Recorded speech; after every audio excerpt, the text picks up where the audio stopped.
हिंदू है हाँ। और वो आतंकवादी है, वो मारता है मासूम लोगों को, उसके बारे में भी यही कहेंगे आप? हिंदू पहले आतंकवादी नहीं हो सकता।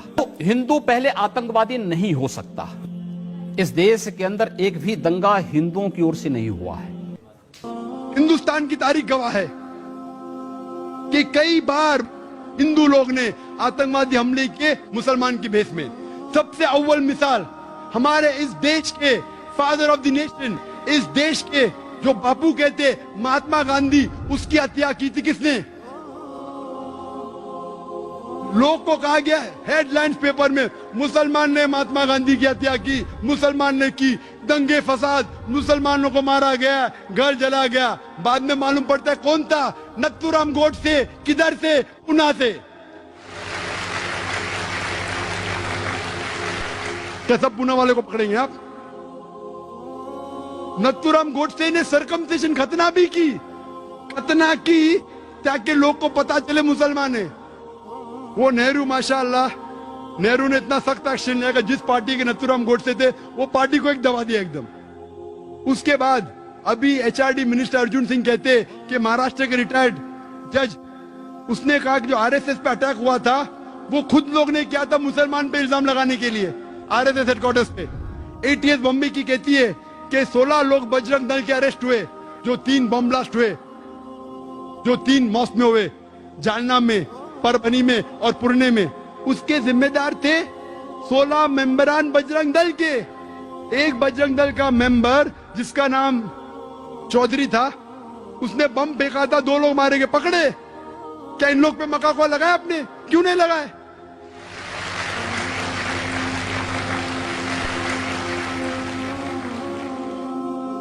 जुलाई के अंदर 2006 में एक बम फूटा, 4 लोग मरे। कौन लोग? जो बम बनाते वही मरे। उसमें से एक आदमी बजरंग दल का था, बम बनाते हुए पड़ गए, बम के साथ पकड़े गए। उनके लिए मक्का कोला लगाई क्या आपने?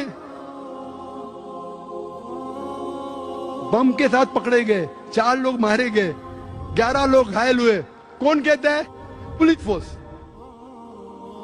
और लोग प्लानिंग कर रहे थे मुसलमान के देश में हमला करे। कई लोग पकड़े जाते, दाढ़ी उनके पास, हम मुसलमान के बेस में हमला करेंगे और मुसलमान को दोषी ठहराएंगे। तो ये कहना कि सिर्फ मुसलमान ही आतंकवादी हमले कर सकता है, ये बिल्कुल गलत है। आप कहते 100%, ये बिल्कुल मानने को तैयार नहीं हो सकता है मुसलमान कर सकते, तो क्यों मुसलमान को ही टारगेट किया जा रहा है? बराबर तहकीक करो, मुसलमान रिस्पॉन्सिबल पकड़ो, हम आपका साथ देंगे, लेकिन बेबुनियाद पकड़ना मेरे हिसाब से सही नहीं। वक्त की कमी होने की वजह से मैं तकरीर के आखिर में कहना चाहता हूं कि what is the solution? Solution ये है कि अगर दंगे फसाद इस मुल्क में बंद होंगे तो सारे आतंकवादी हमले बेशक फौरन बंद होंगे। ये मेरा दावा है। जब 90 साल पे मरे तो 90 साल पे उठाएंगे, जन्नत में आप अल्हम्दुलिल्लाह तंदुरुस्त रहेंगे।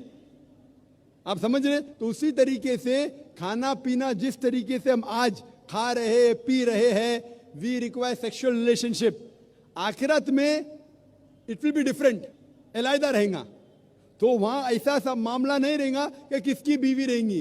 पहले सब लोग जन्नत में जाएंगे क्या पता? आप समझेंगे नहीं? सब लोग जन्नत में जाएंगे क्या पता? सब लोग भी नेक रहेंगे, दैट्स अ डिफरेंट सिचुएशन। जरूरी नहीं कि वो औरत हर एक की बीवी रहेंगी, लेकिन अगर सब लोग नेक है तो कुरान मजीद में कहा गया है हर एक को हूर मिलेंगी। हूर मतलब a beautiful girl, so all will be satisfied. सब लोग खुश रहेंगे, अल्लाह ताला सब लोग को खुश करेगा। यही आंसर है, यही आंसर। हाँ, लेकिन जरूरी नहीं कि वो औरत हर एक की बीवी बने आखिरत में। आंसर यही है। खुश है ना आप?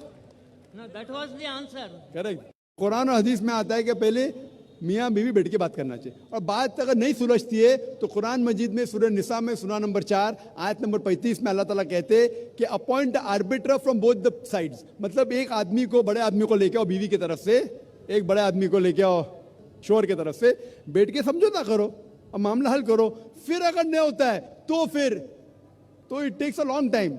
और फिर तरीका और डिटेल अगर आप चाहते तो मैं बोल सकता हूँ। और वो गुस्से में नहीं देना चाहिए, नशे की हालत में देना चाहिए, होश में देना चाहिए, काफ़ी शराइत है।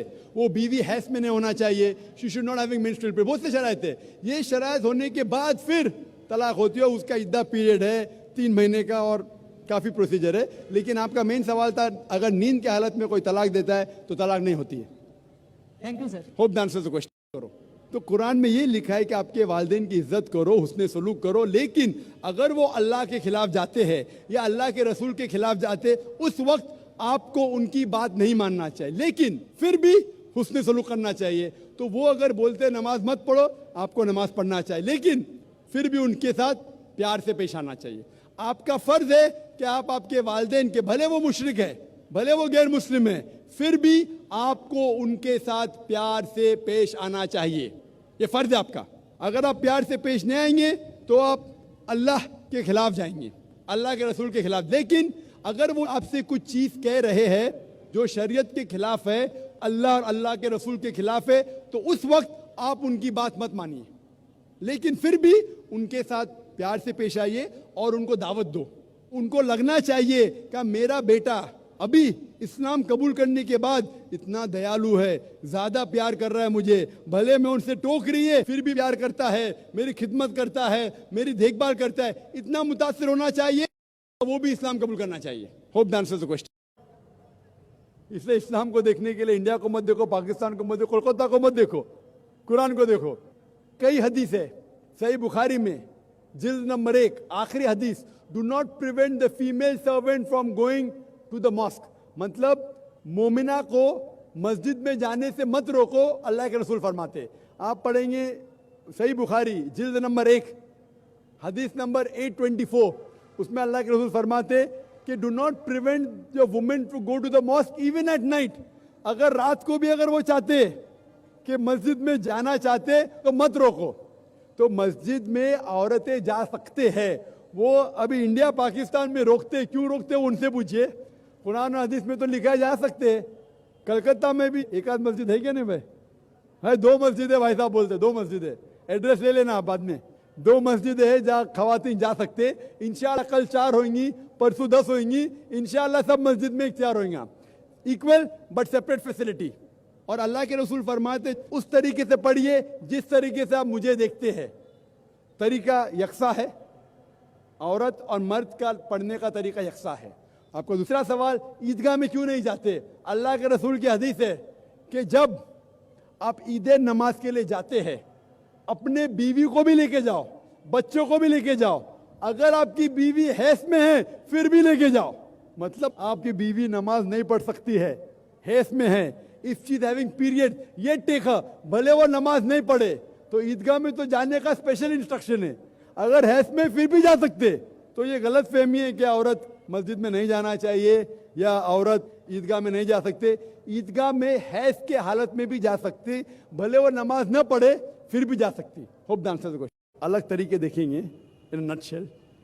एक है by mutual consent of husband and wife, दोनों अगर चाहते हैं कि अलग हो जाए तो हो सकते। तरीका मैं बता दिया, तरीका तो पहले बता दिया हूं, लेकिन कितने डिफरेंट स्टाइल्स। तरीका तो एक ही है, लेकिन अगर मियाँ बीवी राजी है या नाराजी है उसके 5 तरीके। पहला है कि मियाँ बीवी राजी तो प्रॉब्लम ही नहीं। दूसरा तरीका, शोहर देना चाहता है अपने तरफ से तो उसको इख्तियार है।